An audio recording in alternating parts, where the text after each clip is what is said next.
अस्सलाम वालेकुम दोस्तों, अज असीं तुहाडे वास्ते बड़ी खुशखबरी लैके आए हैं। ठीक है, खान साहब की बात सुनो जी। ठीक है, खान साहब ने अवाम की पैगाम दिता है। इमरान खान ने एक बहुत बड़ा ऐलान किया है कि जिस तरह बांग्लादेश की वजीर आजम हसीना वाजिद अपने मुल्क से फरार हो गई, पाकिस्तान में फरार होने के तमाम रास्ते बंद किए जाएं।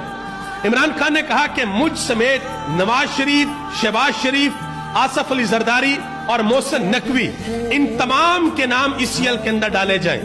यानी कि जब पाकिस्तान की अवाम बाहर निकले, जब पाकिस्तान की अवाम एहतजाज करे, जब इस शरीफ खानदान को और जरदारी खानदान को ये लगे कि अब हमारी इस मुल्क के अंदर बस हो गई है, हमें इस मुल्क से भाग जाना चाहिए, तो इमरान खान ने कहा कि भागने के तमाम रास्ते बंद किए जाएं।